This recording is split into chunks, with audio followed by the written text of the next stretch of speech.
실함이라는 제목으로 하나님 말씀 증거하겠습니다. 오늘 본문에서 이 예후라는 인물이 왕으로 기름 부음을 받는 것을 보여주고 있습니다. 이 짧은 본문인데요. 이 짧은 본문이 하나님의 여러 가지 성품을 우리에게 보여주고 있어요. 먼저 하나님의 비전이 세대를 걸쳐 계승됨을 통해 하나님께서 신실하신 분이심을 보여주고 있습니다. 예후에게 기름을 부으라는 것은 사실 엘리사 이전에 엘리야에게 주어진 미션이었습니다. 열왕기상 19장 15절에서 18절까지를 보면 그 당시 엘리야가 로뎀나무 아래에서 완전히 번아웃이 된 상태로 하나님께 더 이상 못하겠습니다, 이런 말을 하고 있었습니다. 그렇게 번아웃이 된 엘리야에게 하나님께서 찾아오셔서 비전의 말씀을 주셨어요. 그리고 예후에게 기름을 부으라, 그 말씀을 그때 하셨습니다. 바로 이렇게 예후에게 기름을 부으라는 것은 아합의 왕조를 심판하는 도구로서 예후를 사용하시겠다는 약속이자 비전이었습니다. 그 당시 엘리야가 나만 남았다라는 절망감과 또 외로움에 휩싸여 있었는데요. 그러나 예후라는 사람을 하나님께서 예비시키셨고 또 그를 통해 하나님께서 자신의 공의를 회복하실 것이다라는 소망을 가지고 그 말씀을 듣고 다시 엘리야가 일어나서 사명의 자리로 나아갈 수가 있었습니다. 그런데 우리가 하나님의 일하심이 참 재미있다는 것을 봅니다. 엘리야가 예후에게 직접 기름 붓지 않았습니다. 그 일은 자신의 제자인 엘리사의 시대에 일어납니다. 그리고 그것도 엘리사가 직접 기름 붓지 않고 엘리사의 제자를 통해서 오늘 그 일이 진행되는 것을 보죠. 엘리야의 사명을 엘리사의 제자가 이루는 3대에 걸쳐서 하나님의 명령이 이루어지는 것을 봅니다.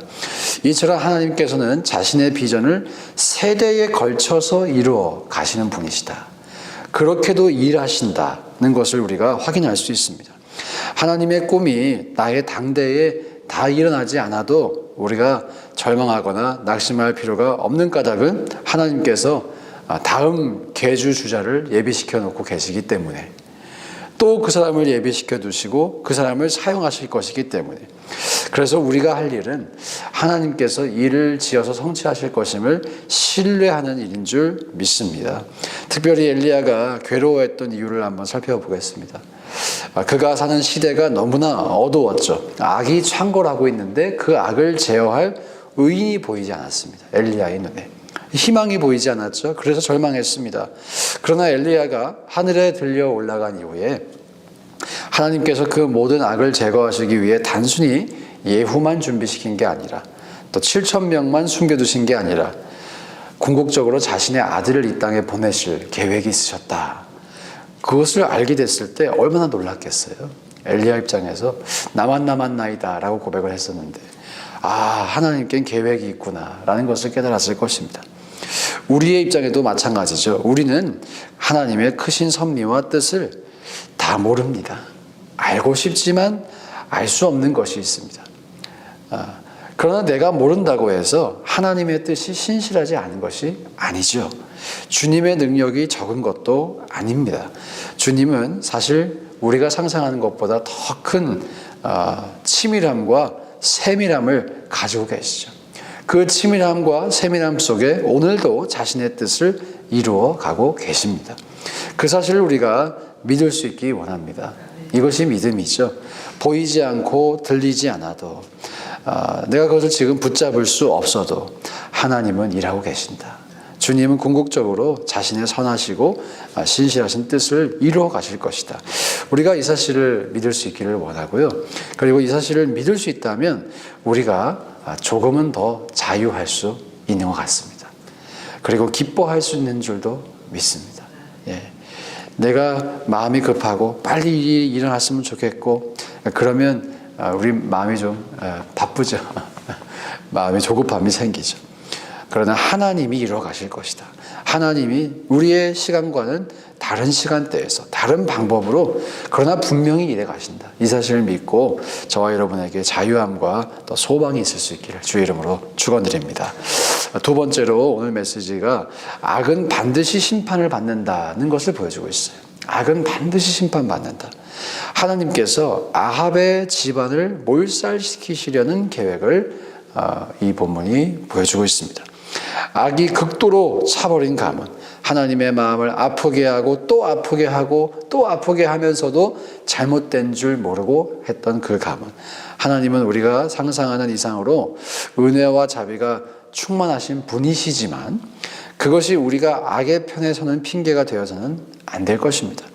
악은 반드시 심판을 받습니다. 그러므로 우리는 하나님께서 회개할 기회를 주실 때, 은혜를 베풀어 주실 때 내 마음이 아직 강팍해지지 않고 돌아갈 수 있을 때 그 기회를 붙잡아야 할 것입니다. 그렇지 않으면 심판이 기다리고 있다는 것이죠. 이 심판이 장난이 아닙니다. 정말 찾아옵니다. 하나님께 끝까지 대들었던 모든 사람들은 하나같이 멸망했죠. 하나님의 자비를 핑계로 또 내가 죄를 좀 지었다고 바로 심판이 일어나지 않는 그 모습을 보며 하나님이 심판하지 않으시네. 그거 다 착각이죠. 그렇게 죄를 쌓아가며 하나님을 진노케 해서는 안 된다는 것입니다. 아합이 사실 잘 나가는 시절도 있었습니다. 그러나 그 잘 나가는 것이 영원하지 않습니다. 하나님께서는 그 잘 나가는 것을 멸하실 계획을 이미 가지고 계셨죠. 예후를 세우셨습니다. 그리고 그 예후에게 아주 구체적이고 분명한 미션을 기름을 부으면서 오늘 주시죠. 너희의 주 아합의 집을 치라. 이 사람이 왕이 되는 미션이에요. 너희의 주 아합의 집을 치라. 악은 반드시 심판을 받습니다. 그런데 반대로도 우리가 생각해 볼 수가 있죠.